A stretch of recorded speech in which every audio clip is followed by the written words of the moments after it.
The hunt began with a sip of overconfidence and a dash of dumb. From the glossy bridge of the Velcori Prime Blood Syndicate's stealth cruiser Fanged Grace, Lord Slicer Crag stood adorned in spiked ceremonial armor that would have embarrassed a 1980s rock band, monologuing to his crew like this was some kind of low-budget holodrama. "Observe the prey," he hissed, antennae twitching smugly as Earth spun below them like a slow rotisserie chicken. Bipeds, soft-shelled, overstimulated auditory glands, no coherent mating rituals, barely evolved beyond screaming and emojis.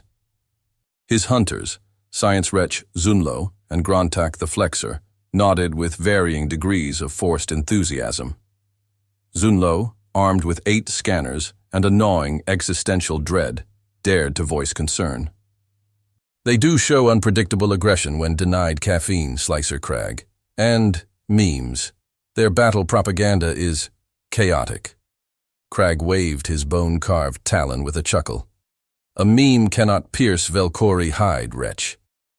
Grontak, meanwhile, was doing chin-ups on the landing bay ceiling while blasting Velcori war music through his chest-mounted speakers, which mostly sounded like someone screaming inside a blender.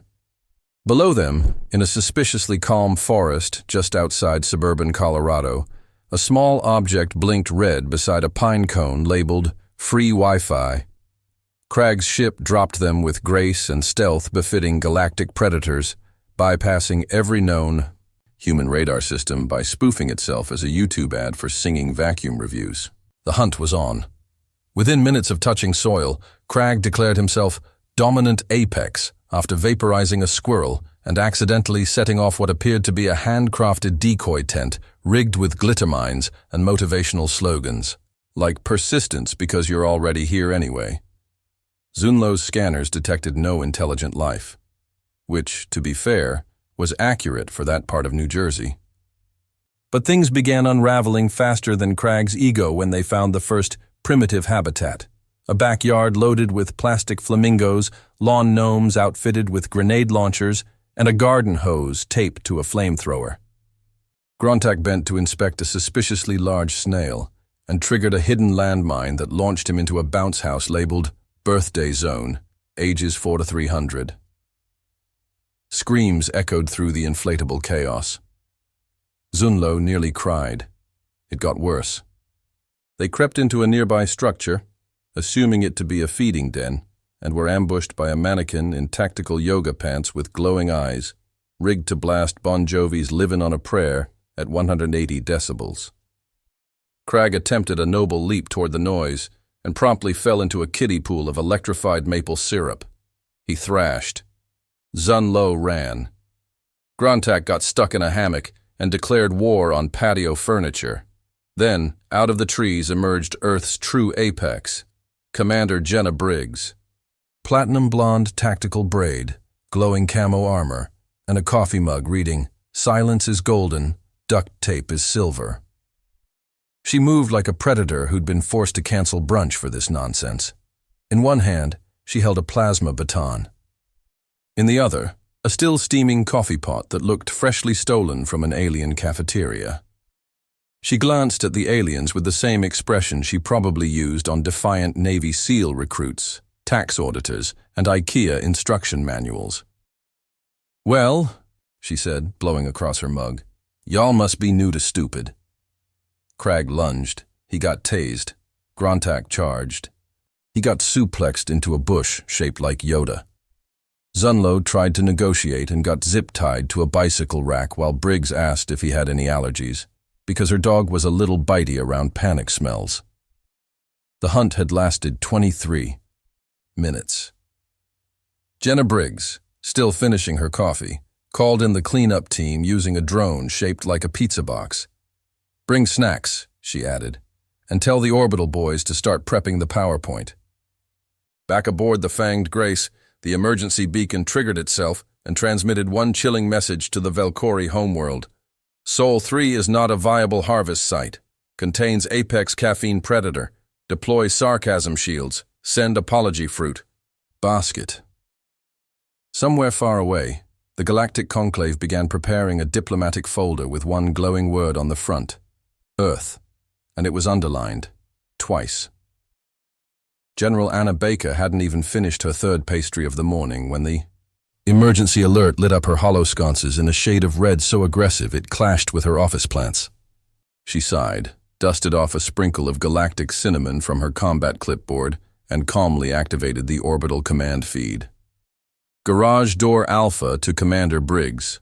Please confirm if you've just personally ended an unsanctioned alien. Safari in Colorado. The response came with the dry crackle of a woman already halfway through a second interrogation. Confirmed. 3 Velcori down. 1 zip-tied to my mailbox.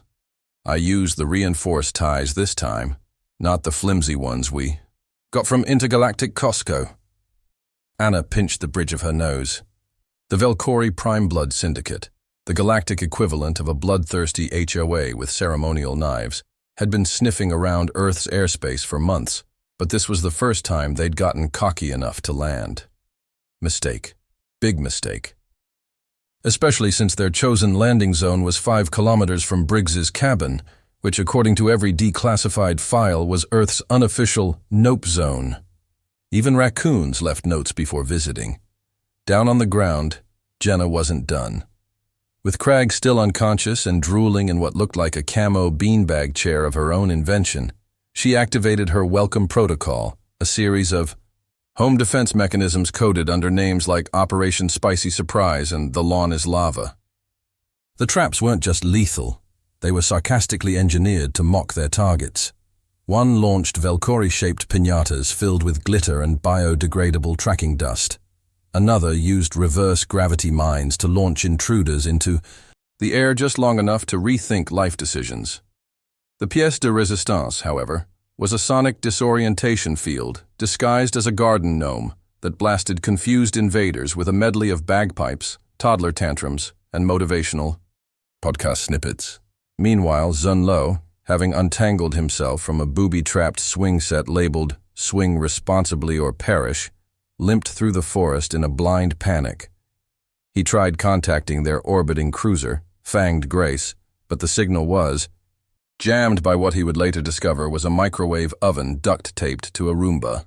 The humans had repurposed household appliances into a jamming system so effective that even the cruiser's AI began hallucinating calendar invites to something called Human Deterrence Karaoke Night. That's when the second wave of absurdity hit the tactical raccoons. Unleashed from the woods by Jenna's coded whistle, the creatures were armored in tiny exosuits and trained to go for soft spots, eyes, antennae, and unprotected egos. Zunlo screamed as one snatched his scanner and used it to take selfies.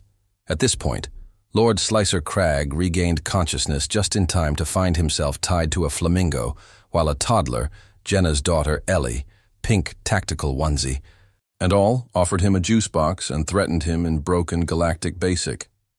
You bad bug. No hurdy, mommy. Or I do poop scream. Cragg, a veteran of 32 planetary exterminations, began crying softly. Jenna watched from her porch, sipping coffee like a battle-hardened suburban Valkyrie. When Earth's Black Ops van finally arrived, camouflaged as an ice cream truck, Briggs handed Cragg and Gruntak over with a wave. Put them in the think about what you did cell, and tell the conclave we expect a formal apology, handwritten with glitter seals. General Baker patched into the feed just in time to see Zunlo surrender to a plush toy shaped like a grenade. Commander, she said deadpan, I assume this counts as our first contact protocol. Technically, it's our second, Briggs replied. First was last week when Ellie bit that diplomat from the Sarax Confederacy. Still counts as diplomacy. Anna sighed again, deeper this time. Upstairs, the orbital satellites disguised as rusting weather balloons locked onto the Velcori mothership, now desperately trying to uncloak. The defense grid, lovingly nicknamed the Karen Network by UTC staff, activated passive-aggressive mode. Every frequency began spamming the cruiser with long, unskippable PowerPoint slides titled, So You Thought Invading Earth Was a Good Idea, complete with pie charts, parental tone, and Comic Sans font. Zunlo watched the skies and whispered the phrase every Valkyrie now feared. They made war bureaucratic. Far above, the Galactic Conclave intercepted the entire fiasco via unauthorized livestream, broadcast from a hacked Valkyrie helmet by what appeared to be a squirrel in tactical goggles. They collectively gasped as Jenna Briggs looked straight into the helmet cam and said, "To whom it may concern, if y'all wanted a fight, you should have brought snacks and manners." Then she winked, and the feed cut out with the terrifying crunch of someone biting into an alien protein bar like it owed her rent. Far above Earth's orbit, nestled somewhere between a rusting conclave trash satellite and a very confused weather probe named Greg, the Valkyrie mothership Fanged Grace finally succeeded in sending out a full-blown emergency transmission. Not that anyone was particularly eager to listen. The Galactic Conclave, which typically required 3 committees, 2 snacks, and at least 1 ceremonial yawn before addressing anything, convened in an emergency session so fast it broke their own laziness record. Ambassador Galactic of the HFY Amphibious Protocols slapped the holographic feed open and immediately regretted it. His entire council chamber was now flooded with security footage of tactical raccoons riding Valkyrie warriors like disgraced carnival mounts, toddlers drawing diplomatic borders with crayons on stunned hunters, and Commander Jenna Briggs storming through alien drop zones wearing camo armor labeled Mom Mode Engaged, while dual-wielding a coffee mug and a grenade launcher she'd named Susan. At that exact moment, Jenna stood at the center of Earth's high-orbit defense station, Garage Door Alpha, flipping through a series of painfully colorful PowerPoint slides titled, "Reasons We're Not Sorry." Each bullet point came with sarcastic footnotes, a pie chart made entirely of actual pies, and an ominous final slide. Humanity, unsubtle, unbothered, unbeatable. General Anna Baker sat next to her, nibbling on a scone and radiating quiet. Menace. On screen, Cragg was shown sobbing into a juice box and holding cell number 3 while a cat slept on his ceremonial helm. The Valkyrie demanded to speak with Earth's supreme warlord. So naturally, Jenna stepped forward, cracked her neck, and said, "That's me. Credentials include 14 confirmed kills, 1 toddler, and a coffee addiction that borders on sentient." Across the galaxy, the Conclave's war panels exploded into debate, most of it incoherent, shrieking over the footage of Briggs demonstrating what she called aggressive peace talks, where instead of offering handshakes, she offered conditions and glared until negotiators signed without reading. Ambassador Thruel, representative of the Slugoid Pacifist Alliance, pleaded, "Perhaps we de-escalate before Earth sends more of her?" Too late. Jenna had already hijacked the transmission feed and was now addressing every Conclave member through a camera duct-taped to a high-speed espresso maker. "Listen, gelatinous life forms and diplomatic lawn furniture," she said with her usual warmth. "We didn't ask to join your interstellar birdwatching club. But now that you've delivered hostile mantis jerks to my front yard, we've got 2 options. Either you formally admit Earth into your galactic conclave, with full defense rights and snack privileges, or I start mailing your Navy's gift baskets of tactical glitter, feral raccoons, and old DVD copies of Fast and Furious 12. Diplomatic drift. Silence. Ambassador Galactic short-circuited from stress. Somewhere, a Sorax admiral Googled how to respectfully surrender to caffeine-based life forms. General Baker leaned toward the mic, voice like a velvet guillotine. "You've got 12 hours. After that, we unlock the toddlers." Behind them, little Ellie stood atop a table, drawing Earth's flag on a Valkyrie helmet with a marker and singing an off-key anthem about juice box justice. Meanwhile, Zunlo, the lone surviving Valkyrie with anything resembling a functioning spine, officially defected mid-meeting. He held up a shaky hand in the broadcast, twitching, and whispered, "I'll take asylum. And a blanket. Maybe therapy. And also, why do your children hiss?" Jenna grinned. "Because we raise 'em on war stories and cheddar crackers, Zunlo. Welcome to Earth." Within hours, the Galactic Conclave formally drafted an invitation to Earth, printed it, folded it into an apology swan, and beamed it to UTC headquarters alongside a reluctant welcome basket of alien fruits, diplomatic tokens, and a formal note reading, "We admit defeat. Please stop sending us raccoons." Jenna accepted the invitation by uploading a JPEG of her flexing, while holding 2 stunned Velcori, and the caption, "Earth, home of flexible terms and flexible violence." The moment was immortalized in galactic history as the first diplomatic negotiation conducted entirely in threats, caffeine, and passive-aggressive presentation slides. As Briggs stood on the command deck, watching alien ambassadors fumble through Earth customs and try to survive a mandatory orientation video voiced by a malfunctioning toaster, she casually leaned against a tactical espresso dispenser and muttered, "Guess we're galactic now. Hope they like parenting advice and flamethrower strollers." The warning was clear, the humor unmistakable, and the countdown had begun. For Earth wasn't just joining the conclave. Earth was about to babysit. It, with extreme prejudice.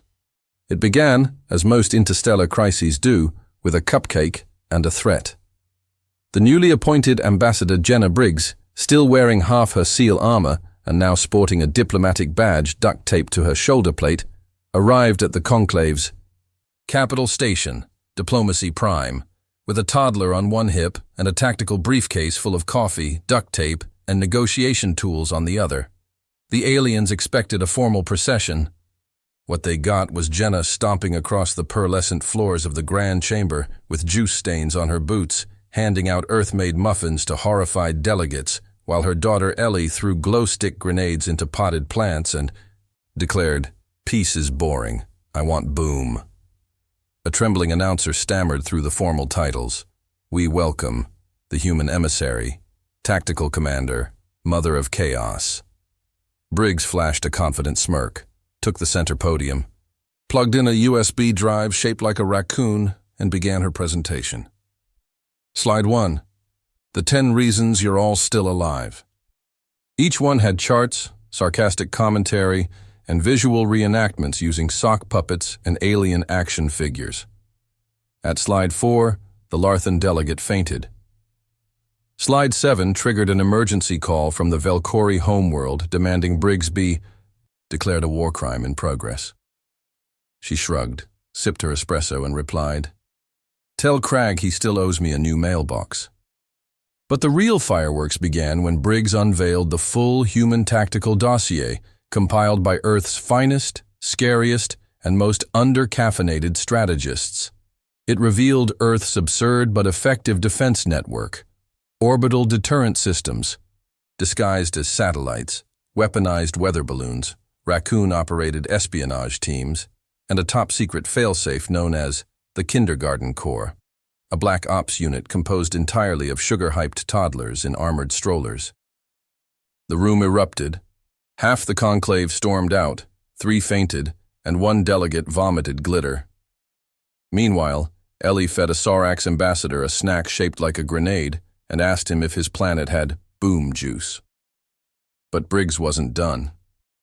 She activated a live feed to Earth's orbital command, where General Anna Baker, dressed in an apron over her battle armor, calmly iced a cupcake while delivering Earth's final offer. "We're willing to bring peace to this mess," she said, deadpan. "But peace comes with conditions. First, stop hunting our species. Second, recognize Earth as a Tier 1 defense power. Third," she paused, smiling, "never schedule galactic meetings before 9 a.m. unless you enjoy pain." And then came the climax, broadcast across the known galaxy, when the Velcori launched a retaliatory fleet toward Earth as a last show of strength. 37 dreadnoughts cloaked in ceremonial aggression, backed by 500 hunter drones and a mothership named Glory Fang Eternal. They arrived in Earth's orbit to find nothing. No battle stations, no war drums, just a floating billboard with one blinking message. "Hold my coffee." The moment the fleet crossed into low orbit, the trap activated. Earth's disguised satellites blinked to life, revealing themselves not as harmless junk, but precision-guided, orbital hug platforms, which immediately launched grappling beams, force bubble implosions, and kinetic bombardments using decommissioned vending machines. Within 7 minutes, the entire Valkyrie fleet was either disabled, entangled in passive-aggressive tractor fields, or coated in biodegradable glitter that interfered with targeting systems. Crag, watching from a Valkyrie tribunal. Cell whispered, "They turned hugs into weapons." Down below, Jenna Briggs leaned back in her chair, feet up on the diplomatic table, calmly munching popcorn, while her daughter made a crayon drawing titled Galactic Peace, featuring Boom Boom. The Conclave had no choice. Earth wasn't just dangerous. It was unreasonably efficient, chaotically strategic, and disturbingly creative. They passed the motion in record time.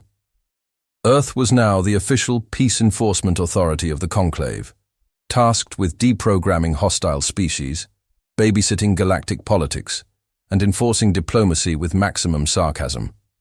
Jenna was promoted to Supreme Planetary Liaison, a title she rewrote on her name tag as Queen of Calm Violence, and Ellie was named Honorary Deterrent Specialist, though most diplomats just called her the Tiny War God.